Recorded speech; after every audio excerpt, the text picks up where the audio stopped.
Hello there, my name is Josie. Today we will be talking about Meniere's disease and its complementary therapies. But first, let me start by explaining what Meniere's disease is. Meniere's disease, also known as idiopathic endolymphatic eye drops, is a rare inner disorder that affects your sense of balancing and hearing.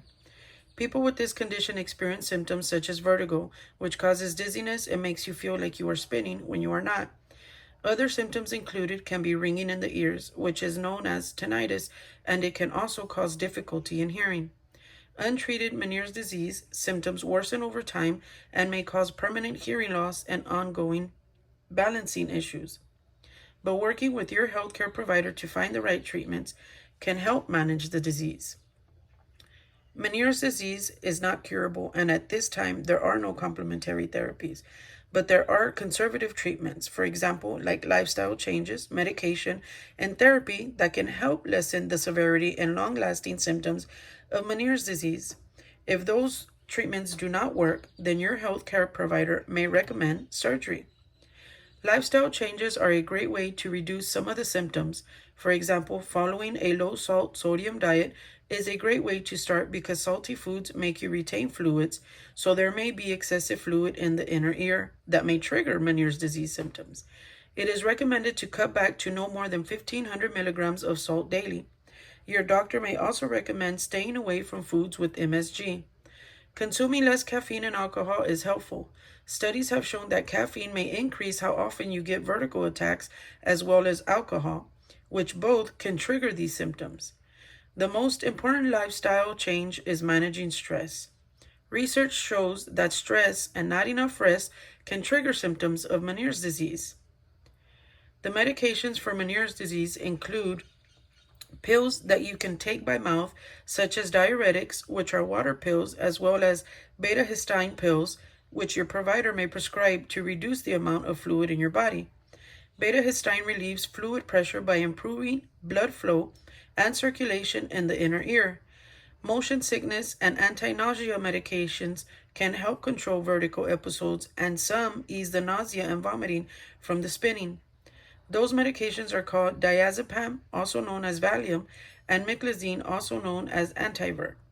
If those medications do not work, your healthcare provider may recommend medications that you can get in the form of an injection like a shot. Intratympanic steroid injection is a steroid injection through your eardrum to control episodes of the disease. Gentamicin is an antibiotic that damages part of your inner ear that's causing symptoms, leaving the healthy part that remains to continue to help maintain your balance and hearing. There is a risk, however, that gentamicin can lead to further hearing loss.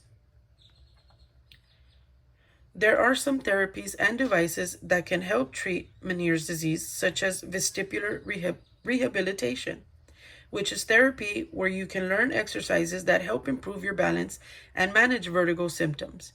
Hearing aids may be needed at some point since hearing tends to fluctuate more. Cochlear is an implant that is used in any case that hearing aids may no longer be beneficial. Pressure pulse treatments and treatments that use a device that fits in your outer ear to puff air pressure pulses on your middle ear. Air pressure on middle ear may help regulate endolymph levels. Doctors may also refer you to therapy such as cognitive behavioral therapy. It is highly recommended therapy because it helps very well to cope with stress, anxiety, and depression that Meniere's disease may cause. And the least of all treatments in severe cases is surgery. An endolymphatic sac procedure, which is when the doctor releases the excess fluid causing issues by cutting into the ear sac, may be recommended. They may also place a small tube in the sac so the fluid continues to drain. Another surgery is called vestibular nerve section. That is when the doctor cuts the nerve to prevent vertigo attacks while preserving your hearing. Labyrinthectomy is a surgery that removes your labyrinth, the part of your inner ear that controls balance. This surgery also causes hearing loss in your affected ear. Providers typically use this surgery after you have already lost hearing in the affected ear. Although there are no known complementary therapies, there are still many ways to treat the symptoms of Meniere's disease. And although Meniere's disease is not curable, it is manageable and you can still live a comfortable life. I hope this film was informative and can help you understand and cope with Meniere's disease. All of this information can be found on the web, on the Mayo Clinic website, and as well as the Cleveland Clinic website. Thank you for watching.